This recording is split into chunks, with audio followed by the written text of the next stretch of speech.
body. As I reflect on the multitude of challenges this nation and the world have faced over these 4 short years, and those that lie ahead, I thank my colleagues and our leadership for the seriousness and dedication with which they've tackled these challenging issues. I want to thank my staff in Washington who are here and those in our 3 district offices for your tireless dedication to the people of Virginia's 2nd District. You've assisted so many who needed a helping hand, everyone from farmers to shipbuilders across coastal Virginia. And I want to thank my family, my husband Robert, my daughter Violet. I couldn't have been here and served the district and the people of Virginia without you. I also want to acknowledge the strength and the bond of the class of 2018. You've been amazing colleagues and true friends, and I know that you will continue to be leaders focused on improving our country for the next generation. We entered Congress under a partial government shutdown, a legacy of a protracted battle of how to fund security at our southern border, a 35-day lapse in government funding, the longest in our history. On my first weekend in office, I visited a pop-up food bank for members of our Coast Guard, where the local community rallied behind our Coast Guard families, who were starting the new year without a paycheck. This was a story of our community stepping in to care for one another that are so common that I heard across 4 years in every corner of our district. But there are also stories of how the distraction caused by political theater and political divisions can lead to unnecessary hardship. As we approach a looming deadline this year to fund our government, we should not let these divisions or rhetoric stand in the way of performing our fundamental role as Congress.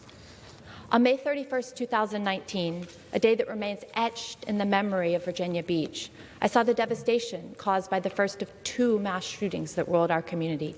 That day, 12 innocent victims left home for work before the Memorial Day weekend, a time that they look forward to spending with their families at barbecues and the beaches. Yet instead, their lives were senselessly stolen by a shooter who entered the municipal center and indiscriminately opened fire. And again, just weeks ago, on the eve of Thanksgiving, a shooter opened fire in a local Chesapeake Walmart, where shoppers were grabbing their last-minute items for a holiday meal. This time, our community lost 6 more precious lives who would not join their families at the holiday table. Among those was a 16-year-old boy. This Congress has taken measures to prevent these types of tragic events in our community and yours. But as I depart, I implore my colleagues to continue to do more. The first time I stood in this very place to speak on the floor of the House, I rose as a Jewish woman to speak out against anti-Semitism, which has seen a rapid and alarming rise and has even reared its head among our colleagues in this own chamber in the forms of claims of dual loyalty to those who show support for Israel, our strongest ally in the Middle East. I look back on that first speech I made as a member of Congress and am even more concerned today about the rising frequency and pervasiveness of anti-Semitism. I implore my colleagues to continue their quest to root out this scourge of vile and pernicious anti-Semitism. In that first speech, I also mentioned my oath I took to support and defend the Constitution, but little did I know that 2 short years later, I would witness an attempt by our own president and his allies to subvert the Constitution and summon a mob to disrupt the counting of electoral votes from a free and fair election.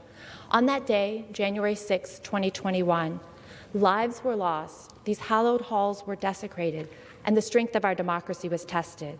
I've been humbled to participate in uncovering the facts about that dark day in our history. I thank Chairman Thompson and Vice Chair Cheney and my colleagues on the staff of the January 6th Committee for standing on the side of democracy. I'm proud of the work we've done over the last 2 Congresses to support our veterans and their families. My Gold Star Families Tax Relief eased the burden on children of those killed in combat or deceased from service-connected disabilities. And I thank President Biden for making veterans' toxic exposure a priority.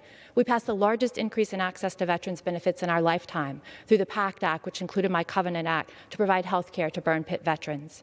The threats we face as a nation continue to grow as we witness Russia's unprovoked invasion of Ukraine, Iran's persistent pursuit of a nuclear weapon, and the rise of China threatening our maritime and national security. As we've heard in testimony, China is likely to attempt to take Taiwan by force in the next 5 years. This is our most pressing national security concern.